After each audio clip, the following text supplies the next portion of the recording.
Hello, Brilliant Body. Amazingly, this is our 50th episode of the Brilliant Body podcast, and I wanted to make sure to celebrate this landmark in such a special way. So I invited three past guests, Sarah Peyton, Amber Gray, and Rachel Fell, none of whom knew each other previously, to come together and discuss topics that touch their work and their lives, and I suspect touch yours as well. When I conceived of creating the Brilliant Body podcast, it was to shed more light on the commonly underappreciated, overlooked, and even negated intelligence of the body. This conversation delves into why that matters so damn much. It isn't just in how disregarding the body's intelligence impoverishes our experience of being the bodies that we are, our health, our internal guidance, social interactions, sexual fulfillment, spiritual connectedness, but thinking we are our cognitive minds also impoverishes our experience of ourselves as a part of communities, as members of planet Earth, as only one species who lives here too. How we do or don't experience ourselves as bodies affects how we treat ourselves, each other, the natural world. It affects all of our institutions, who we vote for, how we're governed. It affects our very democracy, whether we even have one. This is how our friends the robots define democracy, and it sure seems like a lot of us need reminding right around now. A system where power is held by the people, who either vote to make decisions themselves or elect representatives to do so for them.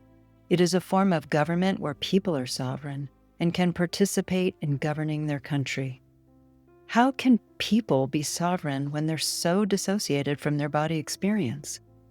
To share this forum with these three brilliant guests, for me, is democracy in action. It is the coming together of thousands and thousands of people each of us represents in our work, in what we see, feel, understand, and love because of what we learned alongside them. Each of us has worked for decades with people all over the world from countless cultures. We've worked with a vast diversity of socioeconomic classes, races, religions, neurodiversities, sexual and gender identities, abled and disabled, young and old, thriving and barely surviving. All four of us have worked with people in a deeply body-included way. If there's one thing, and indeed there are many, that the four of us have in common, it is that we honor and continuously explore and hopefully inspire the intelligence of every body being we've worked with, and you could even say, encounter. What does the body have to do with democracy? I'd say everything. But find out what these three amazing people have to say about it too. Welcome to the Brilliant Body podcast and this extraordinary 50th episode. Thanks so much for listening and for supporting us along the way. So today on the Brilliant Body podcast, for the first time, we're doing a panel with three previous guests of the Brilliant Body podcast. Rachel Fell, an existential and creative business coach specializing in neurodivergence. Sarah Peyton, a neuroscience educator and a family constellation work trainer and facilitator specializing in resonant language.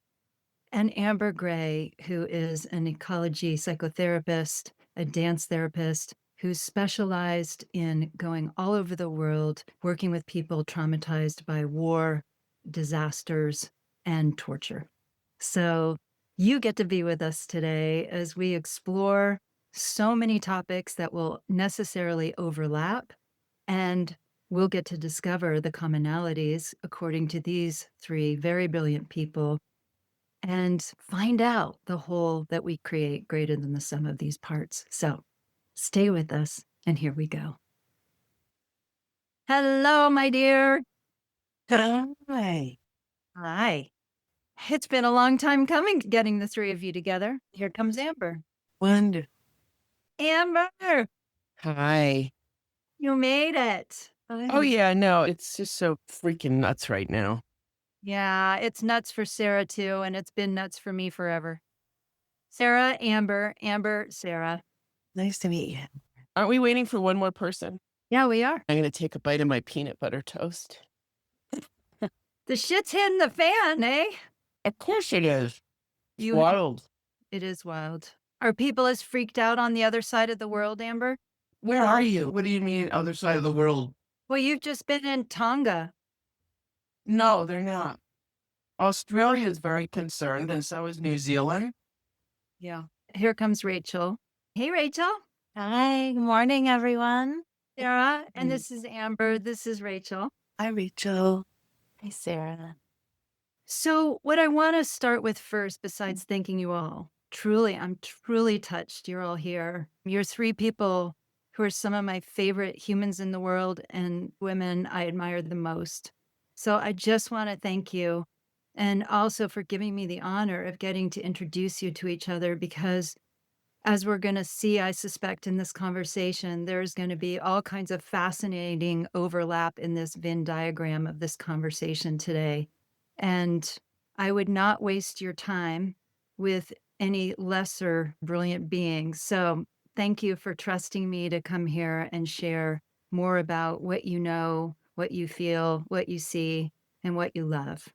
So I just wanted to start by saying this is a conversation. We're all so stressed in our lives. And this is supposed to be fun, supposed to be a pleasure, supposed to be just an opportunity for us to explore topics that we really care about, that we're passionate about, that we've all dedicated our lives to. So this isn't just me asking you all questions. If somebody else wants to come in with a question or comment of their own, just let us know that you want to say something. And then whomever is speaking can then decide when they're finished and the person speaking call on that person. And then you invite them to continue the conversation. So, do we need to just all, I don't know if we want to just do a super corny, but very effective, cohesive co-breath, 3 co-breath. Yes. Hell yeah. Let's just feel and just inhale.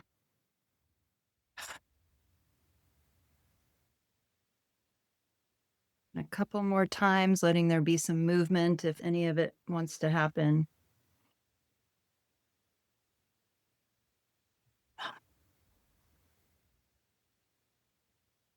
So I'm going to start by maybe the hardest question of all. I always find this the hardest question to answer. Just for each of you to briefly explain what you do and the mission you're on.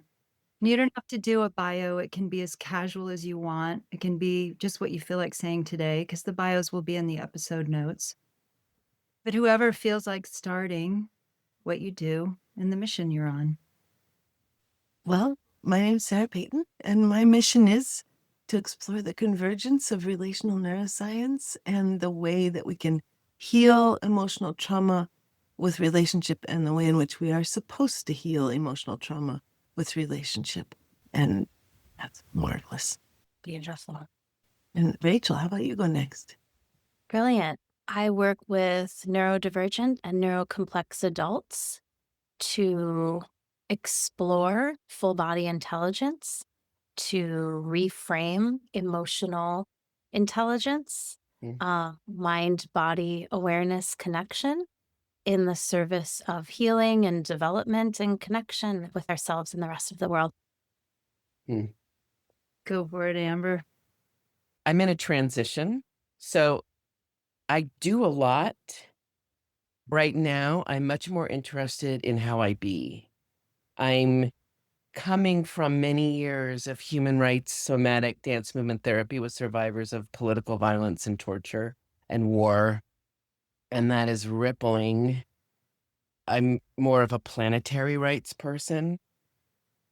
And I'm fiercely much more on a mission to invite us to remember how the wild is home.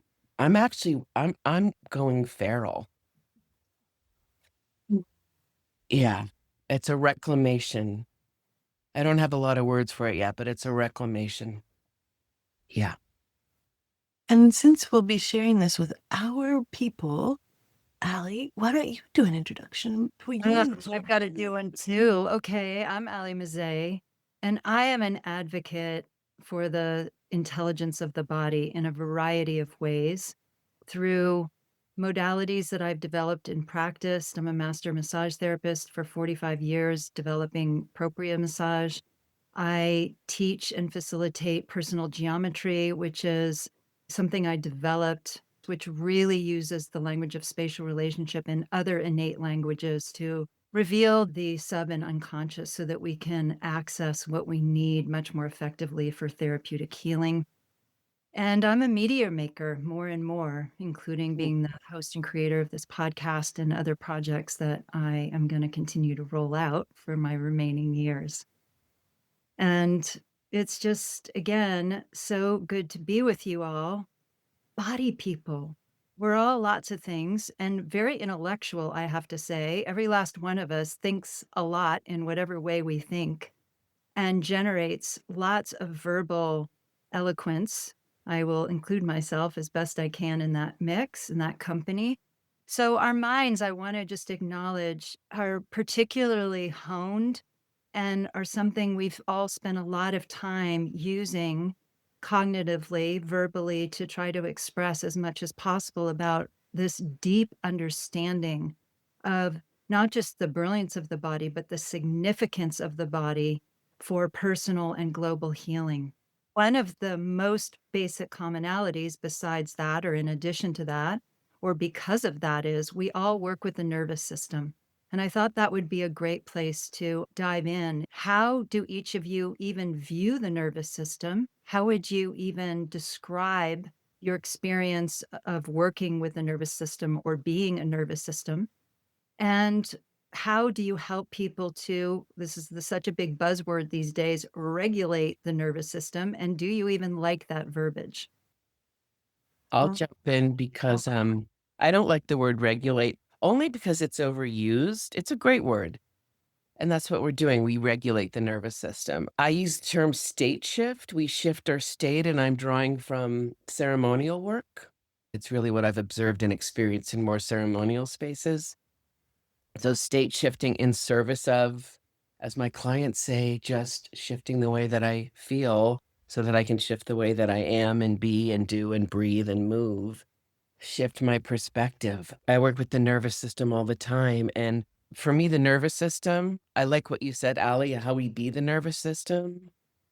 I talk about it as a trail and a pattern. It's something that retains, has imprints of where we've been before. It's also possibility. It's also the path ahead. So I'm very interested in the crossroads and meeting place of nervous system, autonomic nervous system, and spirit. It's how we connect to the stars. It is our connection to everything. So it's our inner, it's our understory. So yeah.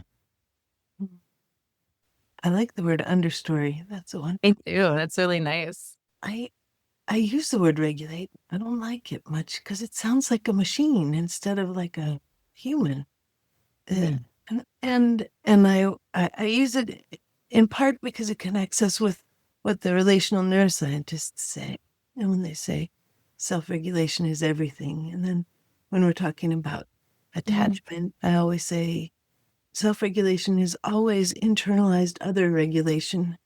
It's like, how do we carry the people that we meet within us to help our nervous systems come into social engagement? And in Stephen Porges' polyvagal theory, he talks about how the most integrated nervous system state is social engagement, where we feel safe and connected to other people, and our immune system even shifts gears. Our bronchi and our lungs start picking up more oxygen. Our immune system fights cancer and viruses instead of trying to anticipate being beaten or cut open. And so we meet that state, but as soon as we enter any stress at all, we downshift into the lower levels of social engagement where, we can do hail fellow well met, but we can't really do intimacy. So I'm very interested in how do we support higher levels of social engagement where people actually have a sense that their voice is wanted. Rachel, you're nodding. So I am. It's hard not to nod, loving how the two of you are building upon and exploring this. Yeah.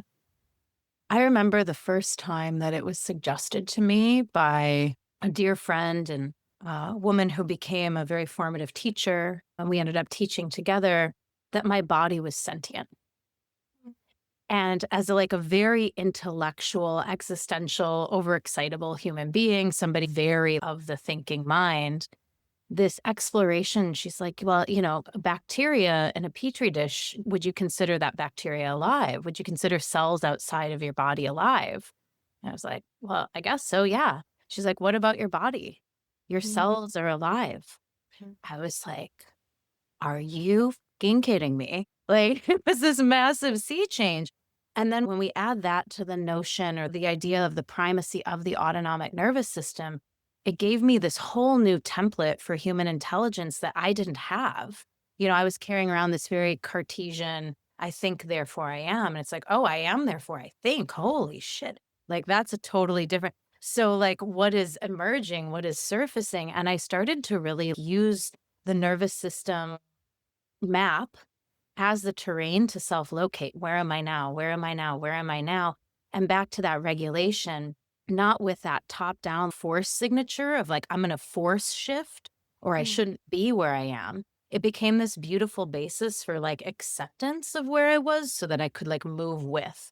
And I feel like that language of regulation that all of us have kind of been like, yes, no, yes, no.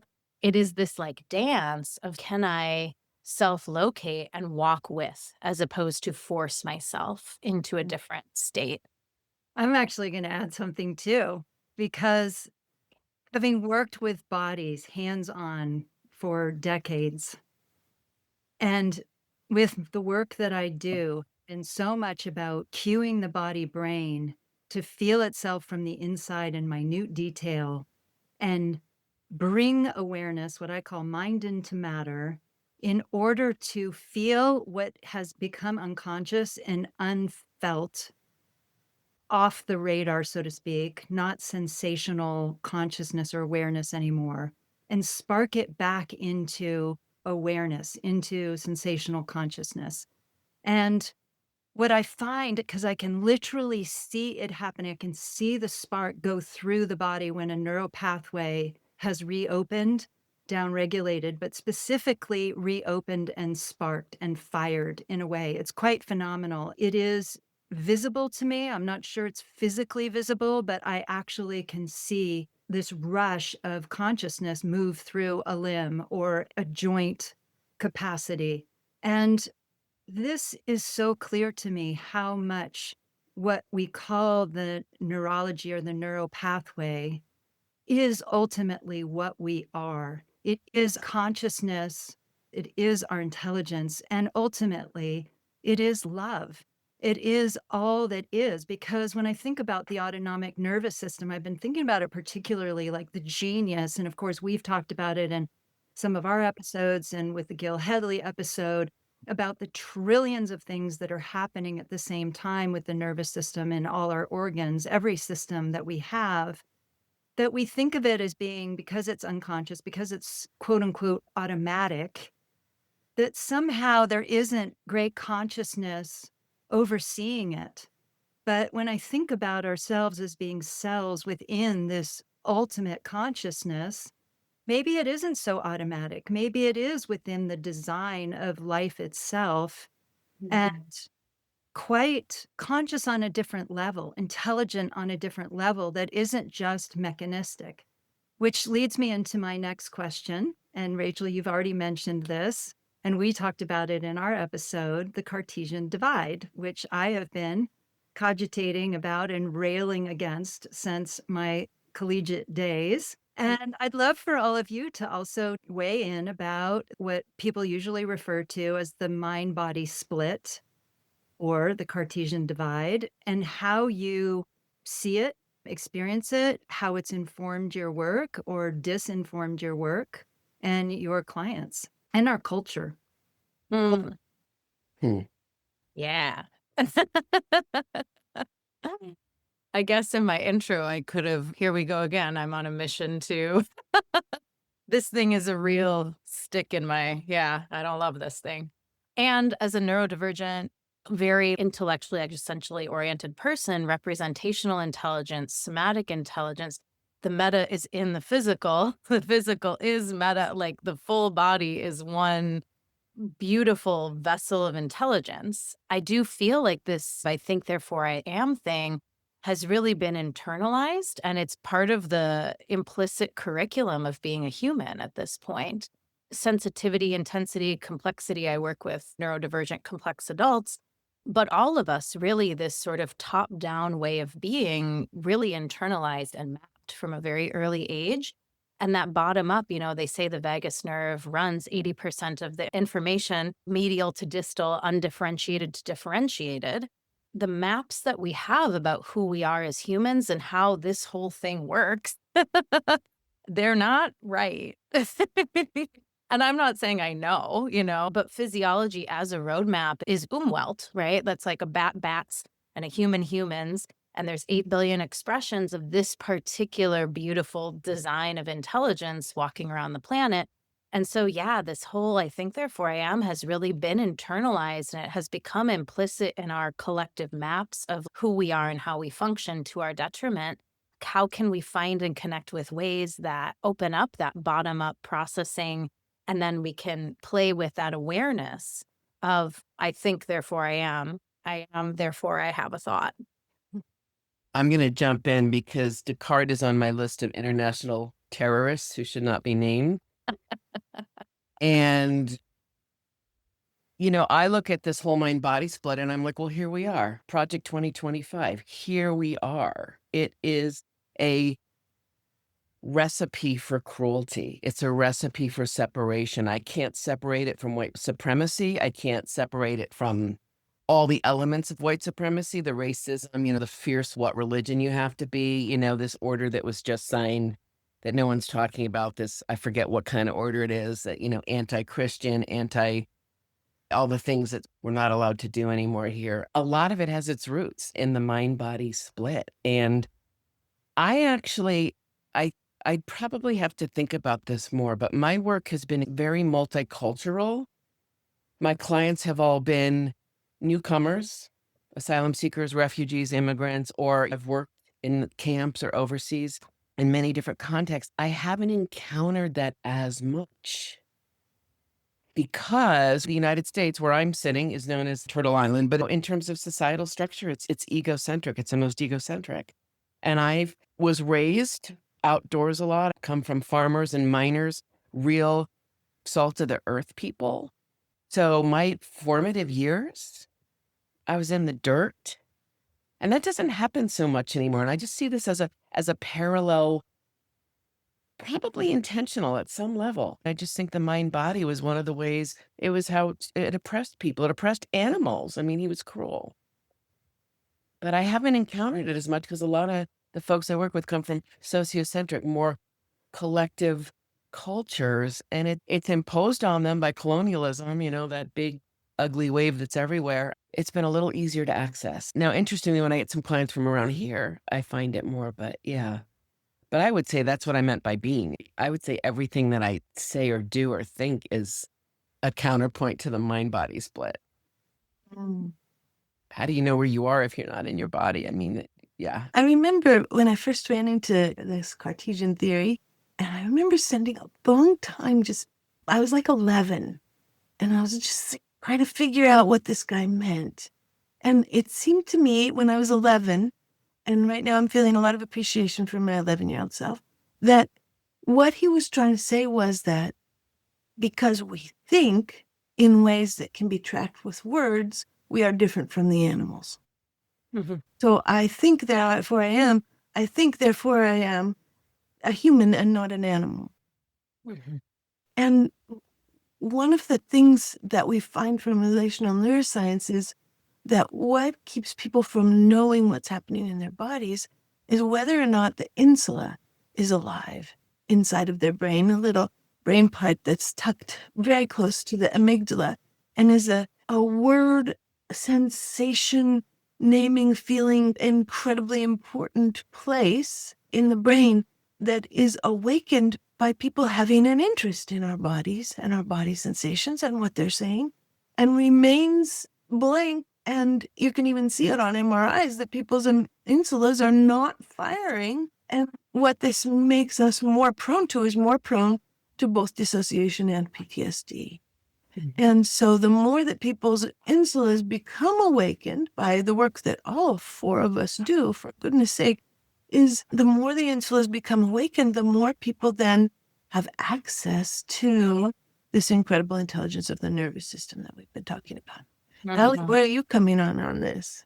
Well, this whole thing, I agree, is systemic dissociation. It was intentional. Hmm. And Descartes, let me see if I can remember 40 years back when I wrote this 30-page tirade against the guy, and is that the church had a hold of him. There was huge pressure because remember, folks back then only lived to 35 or 40 years old.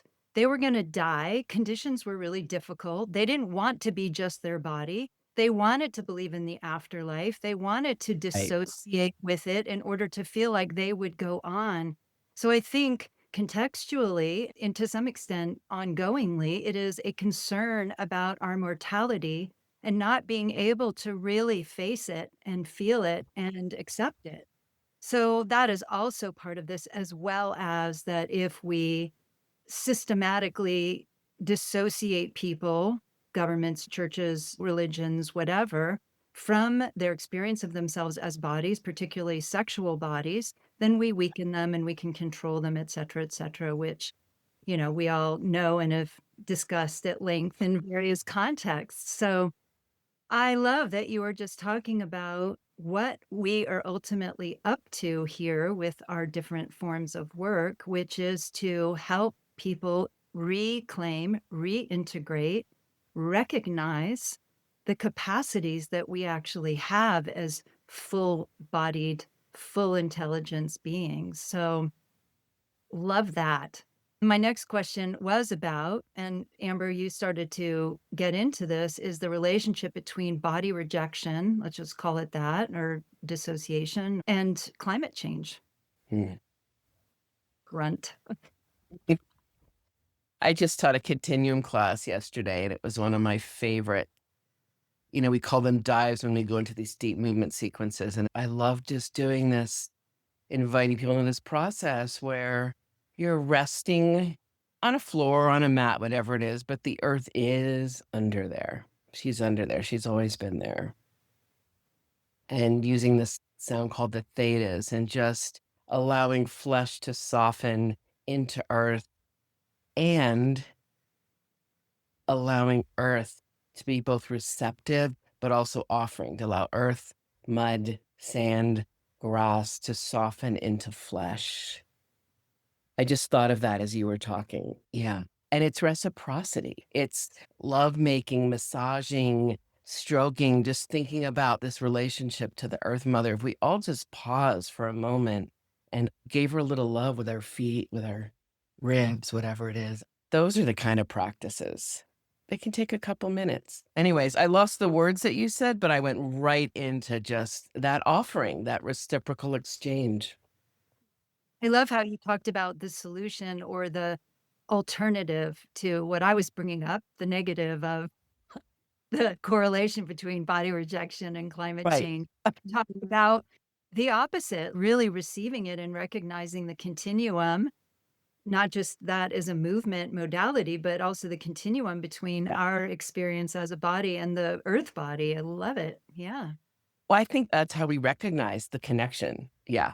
I remember 10 or 15 years ago I had a chapter that I submitted that was rejected in a book. And later on, the person came back to me and says, well, I don't know why I did that, because it was about our capacity for cruelty. I mean, I've sat with so many survivors of torture.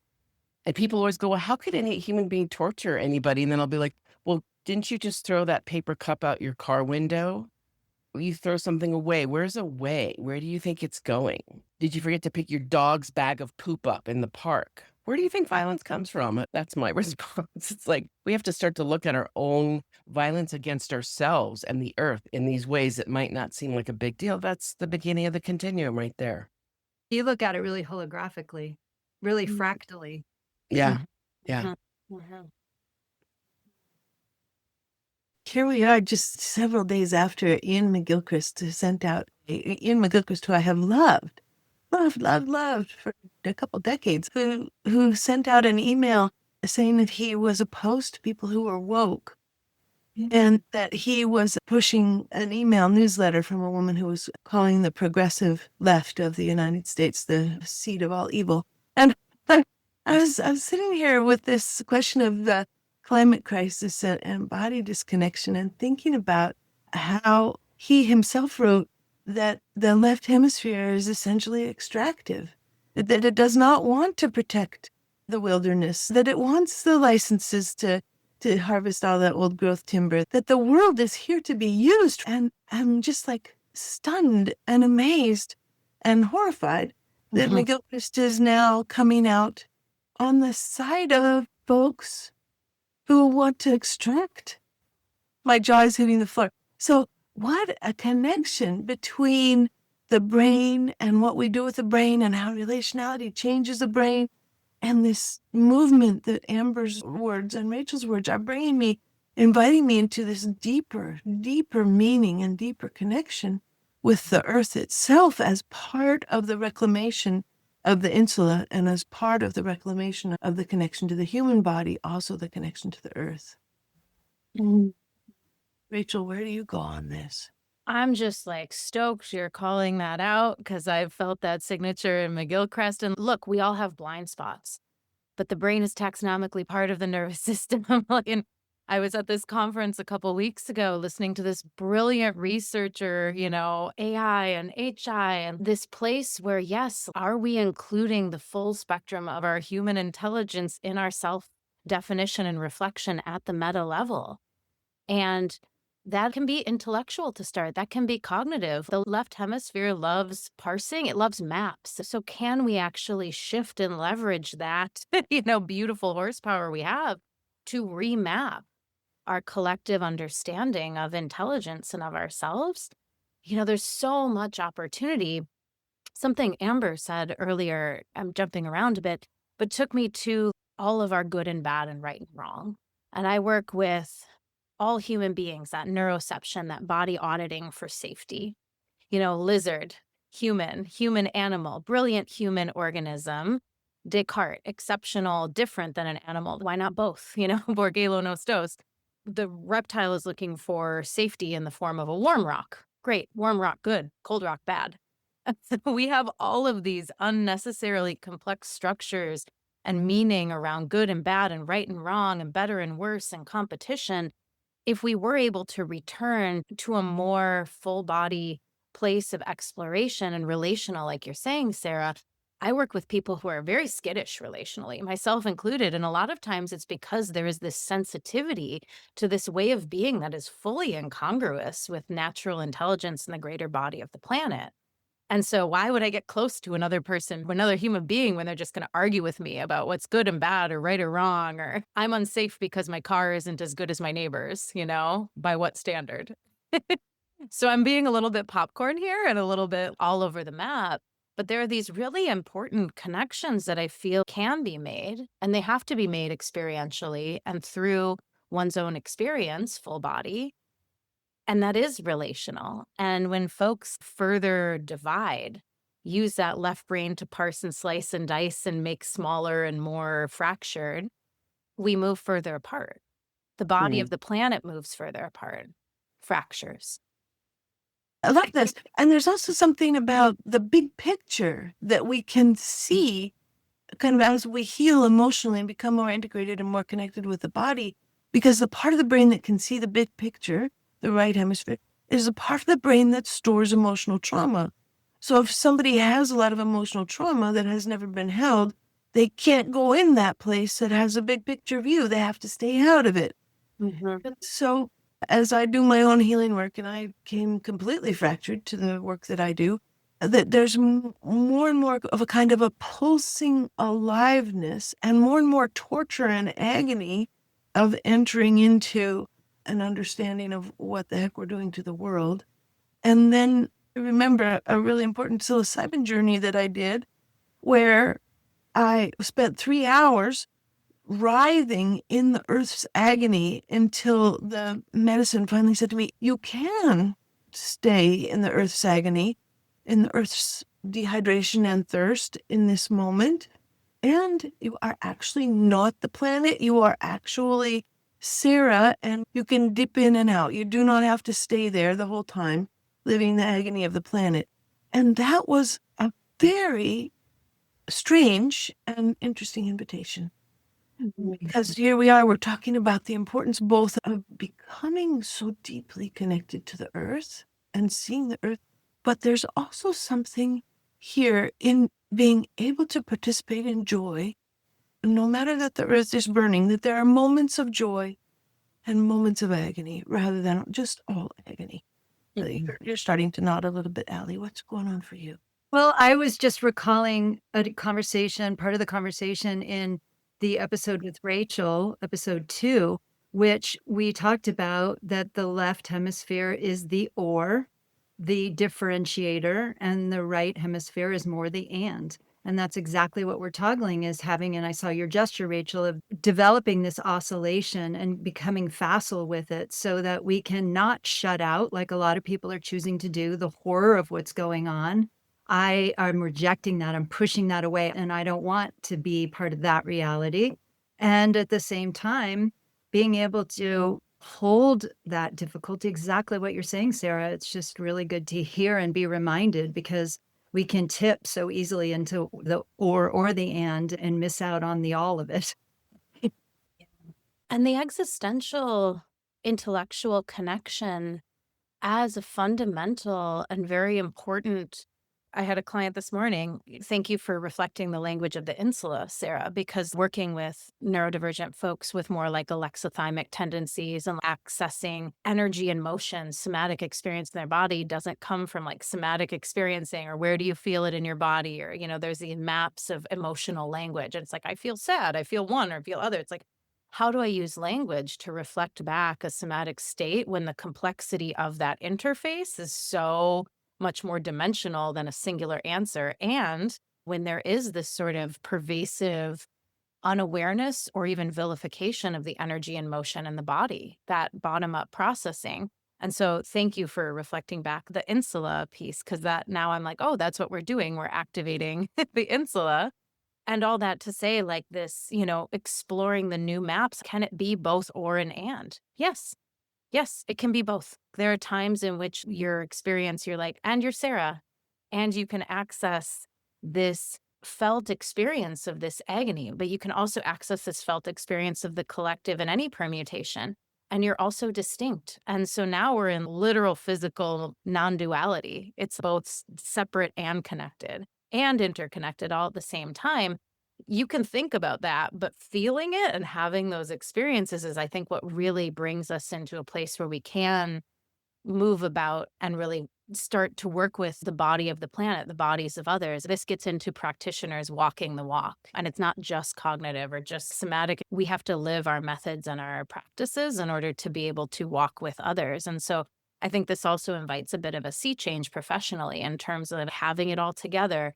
And it's not performative vulnerability, but it is this, I've had these lived experiences of shift and moving through my own fracture and moving through my own disconnect from my own body and from the body of the planet.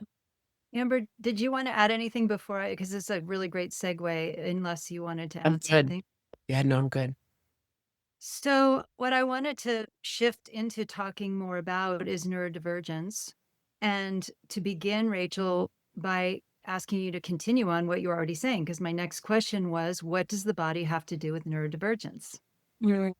Because oftentimes the people at large tend to think of neurodivergent, if they're thinking about it in these terms, being non-body people, neurodivergent people being less bodied, more all over the place, perhaps disembodied in some ways. I will own that that's been my stereotype, I would say, before I met you.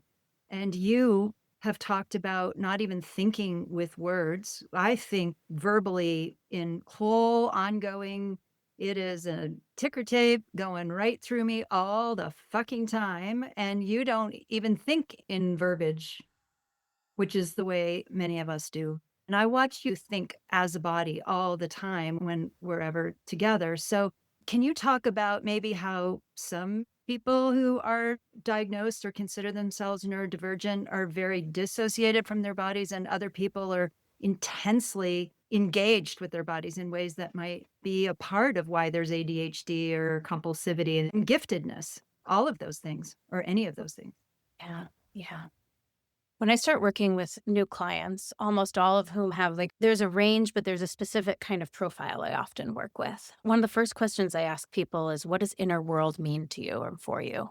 And 95% of people never mention corporeal matter, nervous system, blood, lungs, the actual physical body. What percentage doesn't? Probably 95. Wow. Okay. Yeah. So I'm like, inner world. And it's this very psychological, untethered place in the populations I work with in terms of how it's self-reported, which I always find fascinating. And I was the same way when I started this journey. I was assessed by 6 different organizations, professionals, got an armful of labels and language. And I was left really like, well, what does this mean? And that's when I turned to trying to understand the physiology of neurosomatic diversity and landed on this 3-part sensitivity, intensity, and complexity of the body mind. And so we are all permeable beings. We are all swimming in a sea of physics all of the time. That bottom up processing is alive in all of us, even if it's not mapped intellectually as how we how. We aren't teaching little kids how do humans, because apparently we're not terribly interested in this. And this is reflected in our institutions. We have medicine for the body and we have psychology for the psyche and the mind. So things like connective tissue density, blood is connective tissue. The body is full of all these different kinds of connective tissue. Synaptic action, synaptic pruning. How many branches are there in the mycelial structures of the fascia and of the nervous system and of the body? Neurocomplexity is true for all human beings. Neurodiversity is a biological truth. There are 8 billion expressions of the human body mind walking around the planet with different subjective experiences and perceptions. And we're in this objective truth place where it's well, I'm pretty sure that's co-created by the 8 billion subjective experiences of humaning that are being and doing around the planet. Some of us have these really interesting experiences of being very permeable and open or very complex in the processing. It's almost like the lucidity of my awareness tracks some of that overwhelm. I've done it twice in this call already where I've I'm not connecting the dots. I'm just X-forming. My consciousness is going all these places. All that to say, if a little gifted kid is praised for being in representational intelligence, what's that going to do for your sense of safety and belonging? You're going to go into the thinking mind. I get praise and love and belonging from being out of my body. Or if I'm a little autistic kiddo under a bright light, 5 kids under a bright light, the kid that's the most permeable is going to be flooded with information. Their nervous system is going to torque from that bright light. Why would I stay in my body? Why would I keep my mind and my matter when there's such sensitivity there and it's not tended to and it's not nurtured and it's not part of my formative reality? So I think all human beings, neurodiversity is the state of the planet. And that sensitivity, intensity, and complexity can really keep some of us from our bodies, which back to Amber's point about cultures and American, Western, intellectual, academic. And so in these populations, I think there is a real risk of that divide being exacerbated. You've got quite your work cut out for you, girly, having to bring the body to this burgeoning field, I would even say, or recognition of neurodivergence. If only 5% are already understanding how their body mind is part of this complexity and their sensitivity, their vulnerability, and their trauma for that matter, that's why we need you, Rachel.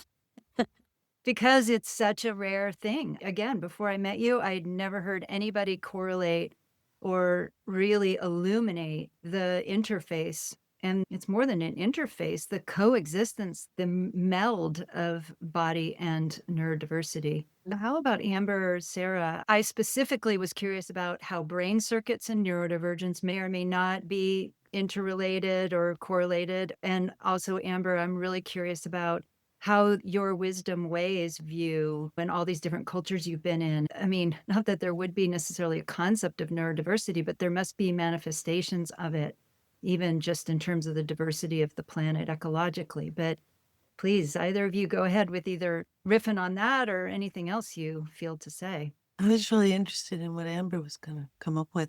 Yeah. Well, first I want to say I'm still neurosomatic diversity. I love that. I love that. And I would like to unpack that more. I've been unpacking it since you said that. And I don't know where that sits with neurodivergence, but I'll start by saying that it hasn't been an area that I've worked in as much. And there's a part of me that I think this is almost an innocent naivete, but maybe not, because just the way, Ali, you just framed bringing my voice into this conversation, because I look at neurodiversity and biodiversity as mirrors for each other. It's astonishing to me. It's astonishing and not astonishing that so many people who I haven't in my classes who identify as neurodivergent, I've had many people say how welcome they feel. And I think it's because I've just never understood any of the ors. I've always been with the ands. There's so many expressions of humanity. I mean, Rachel just said that there's so many expressions. And that even when I think about how we relate to the body, because I think of everything on a continuum, isn't it possible? And I don't want to dismiss or alleviate the suffering, but who sets the suffering up? Is the suffering the expectation or demand of society? Why wouldn't we have some of us who's a percentage of more or less insula or more or less ventral vagal or more or less connection to my physical body or my cognitive body? They're all woven together, cognitive, emotional, transpersonal. So I know I'm all over the place, but for me, diversity, that's the magic. Whether it's the planet and the species or the different ways we experience our bodies, whether we use a lot of words or a few words. I mean, I'm one of those people who actually with words, I just feel like, can I just move for a minute? Do I really have to talk? So yeah, I've always struggled with any system or person or ideology or anything that makes somebody an other or different than, when to me it's like, I mean, it's a cheesy metaphor, but I've always loved how one diamond has many facets. Humanity has many facets. And I'm also thinking about how, Steve's work, polyvagal theory, originated in his work with folks who defined as autistic. And that's the origins of his work. And then he ventured in the 90s into meeting clinicians, some of us who were working with trauma, and how the work has become amplified in mental health and somatics, but the origins were there. And his curiosity, and it was a curiosity and a compassion and faces that didn't work or faces that worked differently, because everyone's referenced that work. So the origins in that, yeah. It's so fun to be in this conversation. I have lived my life at the convergence of neurodivergence and trauma. My grandfather had the largest collection of bird eggs in the entire continent of North America. It's now in a museum.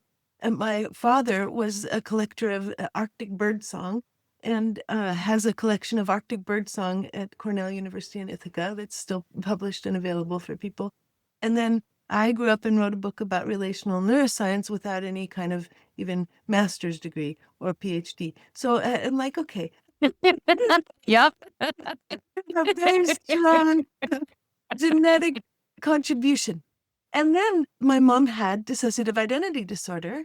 And so I grew up with really intense trauma. And the experience of beginning to experience the safety that comes over time with emotional healing has made this wonderful change within me that makes my brain a much easier place to live in. It was not an easy place to live in. And so I love this. I love, there's this new book that came out that's called Autism Through the Polyvagal Lens. And one of the things that they talk about is this question about getting into social engagement. That part of the spectrum is that it's not so easy for folks to get into social engagement. because in many cases, because of this sensitivity and overwhelm that Rachel has been describing about 5 kids under a bright fluorescent light, and the sensitivity of the hearing. And I remember in this book, I think in the preface, oh no, there's another book. There's a book that Stephen Porges was writing about Safe and Sound Protocol, which I've also been reading at the same time. And he mentions a little boy who goes into a chamber specifically made to diminish the environmental overwhelm. He was not a verbal kid, and he was maybe signing. He said, "I'm safe." He said, "I'm safe, safe." Yeah. And the change, to be able, it just brings tears to my eyes that as we heal and as we find safe places and as the oversensitivity, I don't know if it's oversensitive, the sensitivity is acknowledged, then all of a sudden we can start to create inclusive and welcoming environments for everybody. And in addition, I just want to name the othering and the human brain's intense idea that other is not good, and how easily we create oxytocin bonds on the basis of making people excluded. So a lot of my work is with scapegoating and Oh, with how do we begin to transform scapegoating? How do we claim our own selves? How do we negotiate groups if we've historically been scapegoated? So these are the places I'm going with my thoughts. Allie, you're nodding. I personally really relate to the phenomenon of scapegoating, being scapegoated, and also the difficulty I've had in relationship all throughout my life, which I never attributed it to having anything to do with being neurocomplex, and which is very emotional for me to even say. It's actually since I've known Rachel and been working with her as my coach that I've come to understand, oh, that's why it's been so hard. Being as sensitive as I am to sound and smell and food and touch and all the things that I actually consider to be my birthrights and part of the great beauty that I am because my body is so exquisitely attuned and sensitive. In fact, I just wrote a newsletter today about the beauty of sensitivity, the brilliance of sensitivity. And yet, for those who are less sensitive or who have dumbed down their sensitivity out of punishment, trauma, misinformation, miseducation, or just they didn't come that way, it's very confrontational for people. And that sensitivity can also, I'm not going to lie, can also be being frank, being very perceptive, kind of shooting from the hip, not being bullshitty in ways that other people have social graces that I either never had or have worked hard to cultivate and have grown out of, or just don't want to or don't know how to do. And you guys are smiling and shaking your heads. So yeah, so I'm feeling the pain of what you're describing and how difficult it is to be relational the more sensitive you are. And yeah. May may I sneak in? Just because in my body, listening to you all, receiving what you're sharing, your reflections, these connections, helping me to really connect into a place of this complexity reduces to simplicity when it's ready. If you zoom in on a flower, you can see all the beautiful complexity. And when you zoom out, there's a simplicity. Neurosomatic diversity is for all of us. This reclamation, this reframing, both top down and then the experiencing of the bottom up with that awareness that is truly accepting, slows down, is not judgmental, is not about good or bad or right or wrong or othering. It's rooted in this neutrality. If a kindergarten classroom is optimized for the most neurodivergent kiddos, every kiddo will benefit. If our maps of humaning and how intelligence moves are inclusive of the full body mind and, all of us doing this work in these different ways, all of humanity benefits. And that coming into relationship actually requiring that. That's true for all of us. So I'm just really struck by a very deep sense I'm having in my body, being able to jam and riff and receive from all of you. That really, it's been very difficult for me to plant my flag, into the neurodiversity, not divergence, but diversity space. And I'm just so appreciative in this moment of how this is landing in my body. I'm like, neurosomatic diversity is for all of us, every single human being on the planet, in the service of the planet. So thank you all for helping me drop that and have that land a little bit more deeply. I had 2 outbursts, but I didn't wanna interrupt, so I had these internal outbursts. When you were talking about writing your book, Sarah, before having, I think you said a master's or a PhD, I wanted to say, "Fuck yeah," and I'm not dismissing what I hear, what I'm gonna call, not wanting to put words in anyone's mouth ever, about the suffering, the discomfort, but it's just the walls, it's like, take down these corridors of power, like the whole thing about degrees and how do we measure or how do we express brilliance? Brilliance, just natural, organic brilliance. And then, Ali, when you were talking, I was like, sensitivity. I just got the sense of sensitivity. How courageous it is. It's courageous. And I don't think I've ever even thought of that. And I know I'm owning times where folks who've been really strong empaths or really talked about intense sensitivity, and I might have had a different perspective on it. Just, wow, it's hard to move or be in the world. I think it's one of the most courageous things. And so then I always, I bring everything out to the systems of oppression and inhibition. And why are so many people uncomfortable with the extraordinariness of the multiplicity of sensitivities that there are? Rachel, I so wish I had your gift for words. The ways that you've been describing things, I mean, everyone here, but the multiplicity of sensitivities that, again, never ever want to diminish the suffering. But then it's like, where does that come from? All the talk right now in the somatics world and even the polyvagal world, and this is a different conversation, but the people keep talking about, appeasement and fawning. And it's like, why aren't we talking about oppression? Why aren't we talking about what makes these things? Why do we have to dissect the way that people suffer? Why don't we look at what causes it, the systems that are contributing to it, that are creating it, that are othering others and objectifying? And yeah, so those are my internal outbursts that I didn't want to interrupt anybody. Such respect for what I'm learning right now in this moment. That makes me so happy. Yeah. Two places I want to go with that. One is that I'm very curious how we've been talking about how neurodiversity, neurodivergence can lead to trauma, but we haven't yet talked much about how trauma can lead to neurodiversity or neurodivergence. And I would love to hear your perspective on it because I don't know anything about it other than somewhat of my own experience and observations, which it makes sense to me that people would fracture or start bouncing all over the walls because they can't find their body experience to be comfortable, let alone pleasurable. So I'd love to hear more about that because I've never heard that conversation. Mm. It's part of the book, the Autism to the Polyvagal Lens, is the assertion that you cannot distinguish. You cannot distinguish the impact of trauma from the impact of whatever genetic contribution we have, and that the movement toward social engagement is an identical movement.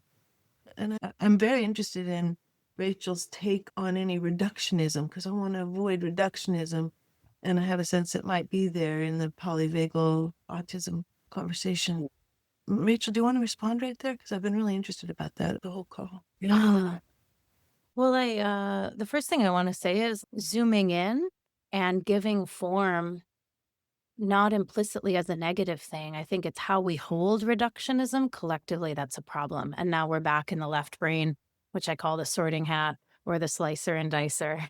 I love that we're like jamming on this existentially, the meaning of physiology, the meaning of neurology. That's really important.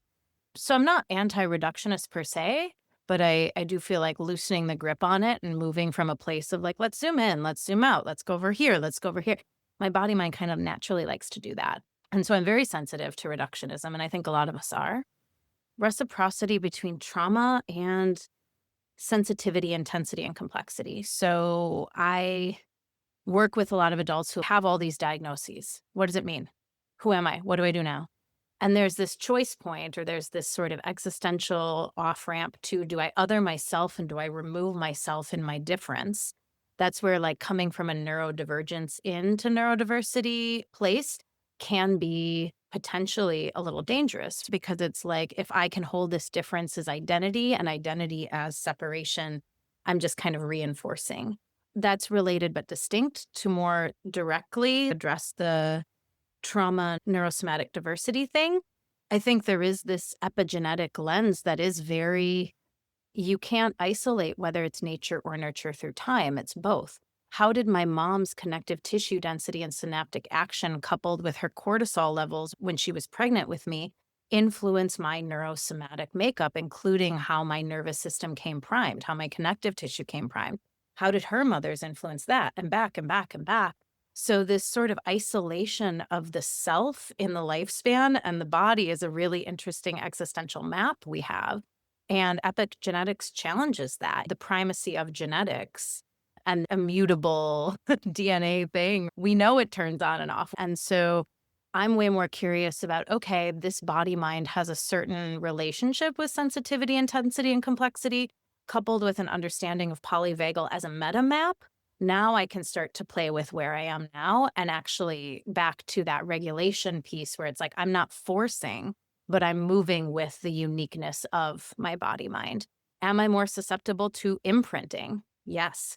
Am I very easily influenced? Yes. Does my body know that and have a response that's called PDA in some circles, which is pathological drive for autonomy? Yes. Do many neurodivergent people have this? Also, yes. I'm very squishy, and what you put on me is going to impress. So to quote Rage Against the Machine, F you, I won't do what you tell me. There's this inbuilt filter that's guarding against that with my inner authority. Do I also have great influence? Yes. Do I fear that? Yes, because I know that I can be impressed upon. So there is this influence through time thing that, again, all of these things apply, I think, to all humans. It's not just the outliers, the neurosomatic, very divergent. It's true for all of us. And these aren't maps that we're given. People aren't talking about this because it implicitly challenges this authority of institutions because they have it figured out in these reductionist ways. Sorry, that was a lot. It was Great. cool. Okay. Well, yeah. Cool. Yeah. Sometimes I get really sensitive and I'm taking up too much air. Well, born female. Yeah. Is a- Yeah. All sorts of things. Yeah. So trauma and neurocomplexity. Yeah. And this is a squishy thing in these circles because people really do not want to acknowledge that relationship. But that brings me to, and I'm curious, the three of you, I think there's a very pragmatic question and taking the time to slow down, and words are worlds. So what do we mean when we say trauma? What do any of us mean? Is repair possible? What is that even? And I'm really curious to hear the three of you, any thoughts and feelings you have on that space, because I think that's important. Go for it, Amber. You have worked with the most traumatized people on the planet. Well, and it's interesting because I'm thinking how in this context of trauma, my work has been in the mental health realm, lots of post-traumatic stress disorder as a very helpful diagnosis, but I like to call it perpetual traumatic spiritual reordering. I like to say being traumatized is a reordering. It's not a disorder. It's not a condition. It's a reordering of the world. I was just talking about this with somebody last night because I think the word can be used too much. People say, oh my gosh, earthquake in Haiti, everybody traumatized. COVID, everybody traumatized. I wasn't the least bit traumatized by the pandemic. I thought it was utterly fascinating to live through a pandemic. There's a lot of reasons for that. There's a lot of blessing in my history for that. And then we came to the place of, well, it's not the event, it's the body. And I think there's so much subtlety to what that means. And I unpack this in my upcoming book a little bit and what my clients have taught me, because it's always a reflection of that. I think about the moment of exposure. So I don't know how this plays out in the broader context we're talking about, but working with people who've been tortured, abused, fled genocide, war, how we meet any moment, how we meet the world. So I really look at, we are this map, this landscape in a non-reductionistic way. We're the humming of the autonomic nervous system inside, the way it connects us to the world. We're the polyrhythmicity of our breath and our heartbeat and our muscle tone. We're all the things. And something happens. Was I tired, exhausted? Was I in a joyful state? Did I flunk the exam? Did I pass the exam? Did I pass the bar? Did I have a breakup? Did I just get all the things are in that moment. So we meet this moment. And non-reductionistically, a gift of evolution, our autonomic nervous system has these gifts. You're about to be eaten, so we're going to shut down and make you as invisible and still as possible. The only way you're going to get out of here is either to run or to defend yourself. So we're going to give you this surge of energy. When hiding was necessary for survival, being still, when moving became necessary, and then, ventral, when connection, when actually being part of a community, when that was necessary for survival, collaboration.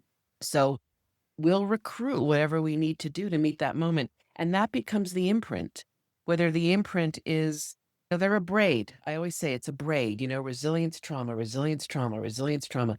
People want to separate them. It's a braid. It's called life. It's called life. And so how we meet the moment is the determination of whether we're traumatized or not. And so we've got these they've been useful for a lot of my clients. Clinical definition gives people a sense of, oh, I'm not alone. Yeah, there's actually something to describe this. But there's so many expressions of it.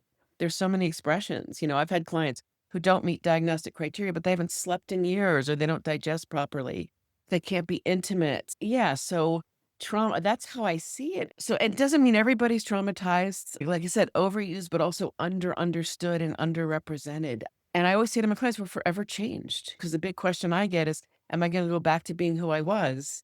And I'm like, well, you are who you are. And no, I don't know. Actually, I'll probably say, I don't know. Not a yes, no, but we're always changed for the experience. It's like grief and loss. I mean, Allie, when you and I talked, it was closer to when I'd lost both parents back to back during the pandemic. It becomes part of how I'm organizing, of how my cells are singing or not singing the world in the moment, that they're no longer here. Trauma is the same thing, and it's that imprint. It's how I really see it, is 9 a.m. or 9 p.m. when the thing happens, I can have a very different reaction or response, and I distinguish reaction from response. So, yeah. Sarah, you go, or I'm jumping in. You go. Oh, if you have a jump, my jump can stay here and I'll jump after you. Well, unlike the rest of you, I am not much of a reader. I never have been. I've always been a trench person, not to say that you all aren't as well, but I always have to come back to, well, what's been my direct experience of this?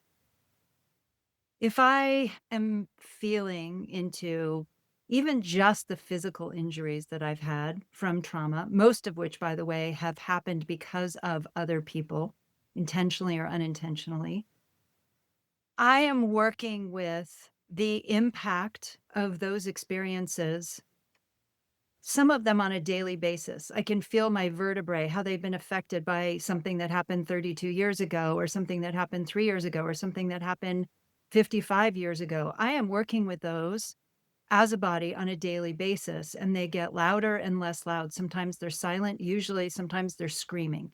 So for me, this is a manifestation, a sensational experience of trauma in this case that is not necessarily emotional or psychological, but necessarily affects, in my language, body maps, how I map, not just how I can even raise my arm or not, but also how I'm going to interface with the rest of my world, how I walk through a doorway, how I get into a car, how somebody approaches me, how I approach somebody else, how willing I am to get on a boat, how willing I am to get on a motorcycle, how willing I am to enter into one kind of relationship or another.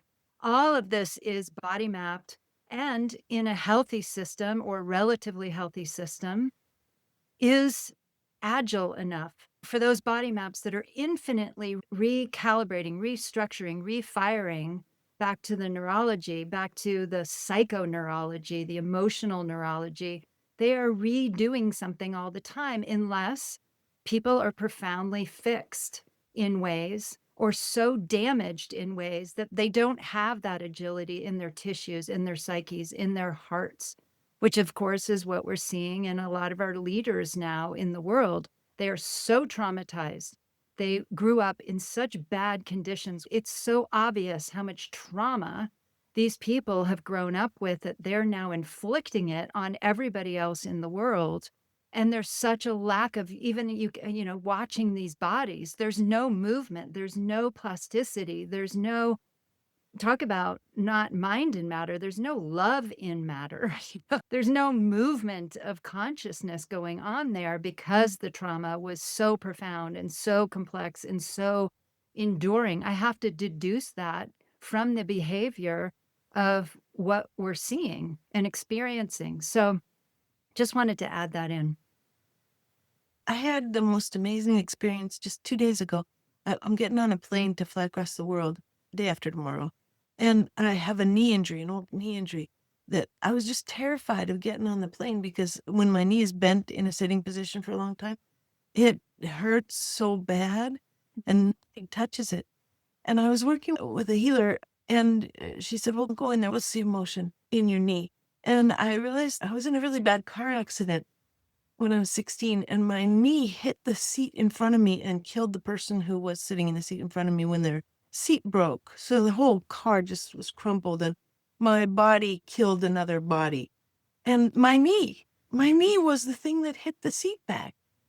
And so we did a piece of work to acknowledge the pain, the guilt, the grief, the shame of that knee. And I've been pain-free that happened on Friday. I've been pain-free for 3 days now. And I'm like, oh my God, with this sense of great light flowing out of it even. And this takes us to Ruth Lanius's work. She did this beautiful case study where you can see PTSD in the human brain. You can see that the brain carrying PTSD, which technically is like these intrusive memories. There's no time to the memories. They just keep coming back, either in actual narrative form or as with my knee, staying in pain for 50 years. And so what Ruth Lanius did was she took pictures of the PTSD brains, the fMRIs, and then she had people do a process, which is real similar to the process that I teach, but really fabulous because you travel with huge companion animals back into the past and they become the protectors. And then you bring yourself back to present time. People's brains change utterly. This is speaking to this idea, what's going to happen to my brain? If, am I going to be okay? Am I going to heal? Actually, yes, we are going to heal if there's accompaniment, which takes me into the concept of alarmed aloneness as the original human problem. The seed of all trauma is the experience of being alone in it. And our stress hormone, nobody talks about this, but the stress hormone for humans is cortisol. The cortisol is the hormone that explodes in little humans and big humans when they are alone in a stressful way. All of our stress is separation. It's all separation. Cortisol is the thing. And so we do get to be changed profoundly by people who are, like Amber does, stepping willingly into accompaniment with the experience that originally was so alone. Yes. Yes. We're coming in on our time, and I had one more topic I wanted to ping around us, but I want to does anybody want to say anything else up until now about anything we've talked about or just what comes to you? Very briefly, I'd just like to really acknowledge the depth of the place that Sarah is referring to in terms of separation consciousness and the original wound, this sort of existential aloneness. And this is the very reason why I go through the neurodiversity door as opposed to the neurodivergence door. 3-part model. We are all the same. We are all different in infinite, innumerable taxonomical ways that we can slice and dice and reduce. And we are all distinct. And that distinction place is such a place that is relegated, I think, oftentimes to the shadow. Its existential health is a very real domain of health. And so to touch this place of separation consciousness and to know that we are both distinct in our experience and connected to the earth, to nature, to each other, this is a profoundly powerful place in terms of shifting the map and the terrain. And I just really appreciate Sarah bringing it to the conversation and want to make the connection there also as to why I make the intentional choice to work with this 3-part neurodiversity model. It's not mine, but it moves through me, Yeah, that separation consciousness is just a very powerful place to explore. Thanks, Sarah. Yeah. So this is actually a really great segue to the final thing I'll bring up, which is let's see, I need to find a nicer word for it because I know it's helping a lot of people. The word came, the glut, the fad, the craze of using hallucinogens, of using plant medicine. And I have some bias about it because I gave up drugs 40 years ago when they became a problem for me. So I'm kind of scared of plants and what they can do and how they can alter us and how much I liked them too much. So that is my bias, as is people using things that can be potentially delusional in one way or another, if not addictive or bypassy, or there's different words for it. So I would love to hear, I know, Sarah, you mentioned using ayahuasca, I think you said. Psilocybin. Psilocybin. And Amber, you come from multiple indigenous traditions that are rich in plant medicines. And Rachel, I don't think you and I have ever discussed this, but I would love to just know what you all think about it. And if I were ever to do it again, it would be because of this existential separation, deep wound in me that has difficulty experiencing myself as connected to the all and sometimes to anyone other than my dog. So I'd love to hear either your personal experience, your professional experience, or just your human perspective on what your views are on why it's taken so much hold on people. And do you see it as a purely positive thing, or as most things on planet Earth, mixed? I'll start since everybody knows that I did it and loved it. The research kind of shows that what it does is it's like it's like an extended moment of insight. When a moment of insight, a gamma wave floods through your brain and lifts the neurons up and then resets them, almost like I think of seaweed in the tide. It gets pulled up and then it comes down in a different connection with other seaweed leaves. And this is something that happens with hallucinogenic supports when they are used in. Doesn't happen if they're used recreationally. It happens if they're used, or happens less probably. People probably don't study so much the recreational, but so when it's used therapeutically, and I especially love having a particular guide, not doing it in a big, but having somebody focused on. So I find it immensely healing. Yeah. That's Any that's- downside, for example, a false sense of revelation that in the moment was amazing when you're still under that influence where your brain is connected and expanded, but then you come down and you think, oh, I thought I knew how that just changed my life, but it didn't, because I didn't work for it. It happened to me and I didn't necessarily arrive there on my own. That's another part of my both experience and prejudice. So what do you Yeah. Well, my experience is that people often, when they discover it, stop doing the more effortful trauma work, which I think is also just a hugely important. In a way, I have a constellations teacher who says, you have to have supervision. You just have to have supervision every week. I'm sorry. You just have to. And I think it's sort of like that as humans, we need to have an hour a week at least where we are actually focused on our own shit and getting support, processing it, and moving more deeply into healing. So I think we need both and, again, coming back to Rachel's both and. Yeah. Okay, I'm complete. It's interesting because when you just mentioned that constellation teacher saying we all need supervision, I keep hearing the voice, yeah, in the Western world, in the Western world. And the idea of psychedelics, recreational or therapeutic, it's like, how long have they been used on the planet recreationally, therapeutically? And I'm thinking of the first time I met a man, a Larrakia man in Darwin, who became my spiritual teacher until he passed recently. And his first question to me is, are you going to tell me that my traditional dance, we were part of a research project, has to be therapeutic? So this is the earth offering herself. Psychedelics is the earth offering herself. She's always been doing that. She's always been there. And I think it's in a particular societal constraint that it's become demonized, right? I remember I had some of my best trips were with ex-boyfriends or friends being in the mountains of Guatemala. It was fine. And I think that was probably recreational. It was fine. And I didn't feel like I needed, I mean, I had a guide who was an old medicine person. So I think what concerns me about this whole movement, it just feels like it's becoming another trend. The headliners all the time are white. I'm going to say men because I think they identify as men.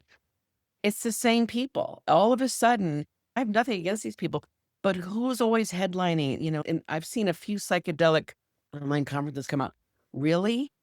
And who's making the money? It's getting into the pharmaceutical realm. So I, as somebody indigenous by blood, indigenous by spirit, or I should say voodoo son by spirit, I'm offended at the lack of respect for how long this medicine has existed. And the medicine includes actually non-psychedelic ceremony. I belong to a tradition where we dance and drum all night and we get the same, I mean, not the same, but it's about state shifting. I started using that term. It was literally, I was about to open a conference that Steve Porges and I did together in Norway years ago. We traveled there together. He said something about, dance therapy. I love learning about it. What do you learn in ceremony? Talk to me about that. What is it that heals in that context? And that's where state shifting, we started using that. So this is the earth offering herself, that we drum from the earth, we dance from the earth. It's not steps that we learn. And so that's my thing, is it's just like, stop turning it into a money-making fucking corporate pharmaceutical. They're all motherfuckers. And acknowledge how long this medicine has been here, and that it doesn't need to be defined I mean, maybe it does. In the Western world, we live in our context. We're formed by our culture, sociocultural, the rhythms around us. So we need that. But at least I'll acknowledge and accept the wisdom that this is something that has always been there. And it's not owned by anybody. And if it was my world, if I was in charge of the world, and I do have a t-shirt that has a name tag that says, my name is Queen of the fucking Universe, because sometimes I want to be. It's like any profit would go land back. Would go toward the land back. It would go towards, indigenous communities having much more of their place back. So that's where I'm at. Rachel, you got the last go. Intention and attention are two words that are very present as I'm with you all in this exploration. Existential health is a very real domain. We are, by our neurobiological makeup, explorers, learners, fancy monkeys who need each other and the planet and life, the community. And so this seeking of an external authority to contextualize all the time, this reclamation of inner authority and meaning making, and the individuated separate self in connection and interconnection in the service of cohesion and life and all of these words I could use. But all that to say, when it comes to these sorts of things, am I moved? Am I curious? Am I trepidatious? Is my body moving towards or away? Can I just be with that curiosity, including that, as opposed to seeking these external authorities, many in the form of, there's the physical scene form, and then there's like the form of the consciousness and the understanding. If you're interested in it, Allie, you're interested in it. And you can hold that in whatever way you want for as long as you want to. And I would encourage other people who have that interest to do the same, as opposed to seek that escapism or the quick fix or the Amazon. Like, I can literally go to the Amazon and do ayahuasca and I'm going to be healed and I'm going to be fixed. Like, yeah. That's a very different attention and intention. I love it. Thank you all so much. This was an extraordinary way to spend an hour and a half of my life, and I hope it feels the same to you all. If there's something I'm most proud of lately, it is that I catalyzed bringing you all together to share this time and space and brilliance with me. I love and adore each and every one of you, and I'm so, so grateful to be able to share this with our audience. So thank you for being here. Love you, Allie. Yes. Thank you, Allie. Lots of love for this space and for you. And what a treasure of a day to do this. Yeah. Thank you. Lovely to meet you, Sarah. Thank you. Now you all know each other, which thrills me. Incredible. What a joy. I'm not usually an early morning. It's like, to get up early in the morning. It's like, you're one of the only people I would do this for, Allie. It's incredible. Amber, it was a pleasure. Very much a pleasure. Yes, I want to know you more. Yeah. Allie is a brilliant connector, and now we know how to find each other also. And Allie, what a beautiful vision you had for this recording and to get the four of us together, and how fun. Wonderful. So thank you for being you and doing what your brilliant body knows how to do. This was a great, great, great creative impetus that you followed. Love it. Thank you for being such a magnificent part of it. All right. Take care, you two. Bye. Travel safe, honey. Thanks. I appreciate that. Bye, sweetheart. Bye. Thanks so much for being with us. We hope you enjoyed today's episode. And we'd be so grateful if you could share it with a friend, leave a review, and rate the podcast. This really does help us reach more people in our mission to expand the global understanding, experience, and celebration of body brilliance. And just so you know, our events and content remain free in our effort to expand the meaning of intelligence, but we do gratefully accept donations to help with our operating costs. So if you have a bit extra and feel so inspired, you can find the link to support us in the show notes. And while you're there, check out all the resources we've included to help you dive deeper into today's topics. You can also visit www.thebrilliantbodypodcast.com for a complete list of episodes, body meditations, and many more brilliant things. And if you're curious to explore how I work with clients and students to reclaim body brilliance, visit my website at www.alimezey.com. And lastly, a huge hearty thank you to Blair, Mr. One Man Band Wilson, for our theme music. Until next time, stay curious, stay connected, stay loving, and reclaim your brilliant body.